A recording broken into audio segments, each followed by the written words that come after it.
ብቀጠራዋይን በዓል ሃብቲ ትውነን PhD ናብ ጽቡቕ ቁመና ዝርከብ እንግሊዛዊ ራሽፎርድ ካቢድ ማንቸስተር ዩናይትድ ብምውሳድ ንሶምን ክሳብ 990,000 ዩሮ ብምክፋል ሓደ ካብቶም ዝለዓሉ ዝኽፈሉ ተጻወትቲ ዓለም ክትገብሮ ተበጊሳ ከም ዘላ ተገሊጹ። ኣብዚ ግዜ እዚ ኣብ ጽቡቕ ቁመና ዝርከብ ራሽፎርድ ምስ ዩናይትድ ዘለዎ ኮንትራት ኣብዚ ክረምቲ ዘብቅዕ ኮይኑ ድሕሪ ወርሒ ዝኾነት ጋንታ ክዘራረብ ነጻ እዩ። ድሕሪ ምስ ፒርስ ሞርጋን ዘካየዶ ኢንተርቪው ምስ ማንቸስተር ዩናይትድ ዝተባተኸ ሮናልዶ በዚ ጋንታ ናይ ዋንጫ ዓለም ጉዕዞ ዛዚምዎ። በቲ ኣብቲ ግዜ ኣሰልጣኒ ዝነበረ ፈርናንዶ ሳንቶስ ኣብ ተቐየርቱ ወንበር ገለ ፀወታታት ዘሕለፈ ክርስቲያኖ ኣብዚ ግዜ እዚ ክለብ ኣብ ምምራፅ ይርከብ። ኣብ ሪያል ማድሪድ ኣብ ዝርከብ መላመዲ ትሬኒንግ ክገብር ከም ዝተራእየ ወኪሉ ጆርጅ መንደስ ድማ ምስታ ክለብ ይዘራረብ ኣሎ ኩላ ገለ ማዕከናት ዜና ገሊጻ። ምዛስጠኛዎች ክለብ ኮይኑ ኣብ 438 ፀወታታት 450 ጎላት ከምኡውን 4 ቻምፒየንስ ሊግ ዝርከቦም 16 ዋናቸው ምልዓሉ ናይ ቀረባ ተዘክሮ እዩ። ዓባይ ክለብ ሪያል ማድሪድ ጠመታ ኣብ ተካቲ ተጻዋት ጌራ ትሰርሓሉ ተካቲ ክሩስን ሞድሪችን ካማቪንጋ ድሕሪ ምግዛእ ኣብ ዝቕንያት ወዲ 16 ዓመት ብራዚላዊ ኤንድሪ ከም ዘፈረመቶ ኣብ ገጻታ ኣስፊራ ኣላ።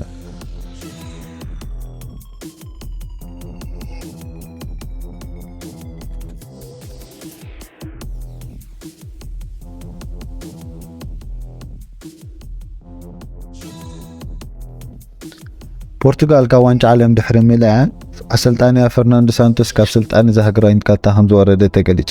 10 ኣሰልጣኒ ሰጎጋን ሰዓናም ብራዚል፣ ቤልጅየም፣ ስጳኛ፣ ጋና፣ ደቡብ ኮርያን ሜክሲኮን ስዒባ ኣሰልጣኒ ትኸስር ዘላ ፖርቱጋል ኣብዚ ግዜ እዚ ሮማ ዘሰልጥን ዘሎ ሞሪኖ ትቆፅር ትሻባሸብ ምህላውን ተገሊጹ።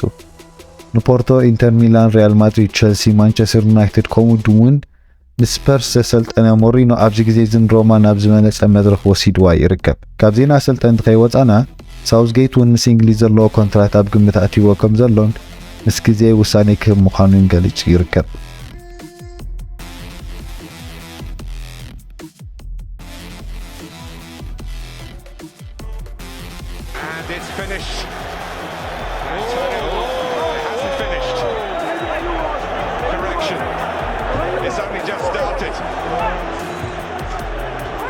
Terms of dugout drama,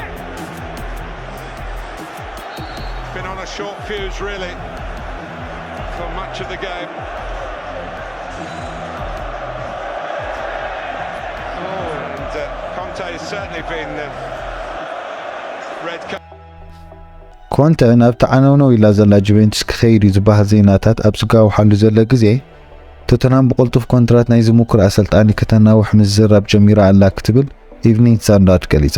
እዛ ለንደናዊት ጋንታን ኮንተን ዘለዎም ኮንትራት ኣብ ዓመት ዘብቅዕ ኮይኑ ኮንተ ግን ነዊሕ መጻኢ እዛ ጋንታ ንምውሓስ ዝግበር ለውጥታት ተዓዚቡ ክውስን ምምራፁ ተገሊጹ። ካልእ ምስ ቶተንሃም ብዝተኣሳሰር ዜና ሪቻርልሰን ኣብ ዋንጫ ዓለም ዘጋጠሞ ማህረንቲ ክሳብ ወርሒ ካብ ፀወታ ክእለ እዩ። ኣብ ዋንጫ ዓለም ካብቶም ክቢሎም ዝወፁ ሪቻርልሰን ግን ኣብዚ ግዜ እዚ ብመስፈርቱ ወይ እውን አንጻር ሰርቢያ ብዘመዝገባ ብልሽት ኣይኮን ኣቓሊቦ ወሲሒቡ ዘሎ። ማልያ ቁጥር 9 ወዲ ታሪኽ እቲ ገዲም ብራዚላዊ ሮናልዶ ክቕፅል ዝተበገሰ ወዲ 25 ዓመት ሪቻርልሰን 3 ሽቶታት ብምዝጋብ ዛዘሞ ዋንጫ ዓለም ብፍሉይ ንምዝካር ኣብ ሕቁቡ ምስሊ ብራዚላውያን ሮናልዶ ኔይማርን ብምውቃጡ መዛረቢ መራኸቢ ብዙሃን ኮይኑ ይርከብ። ብሳብ ፀናሕኩ ኣብርሃም ኣፈወርቂ ኣብ ዝቕፅል ይራኸበና ቻው።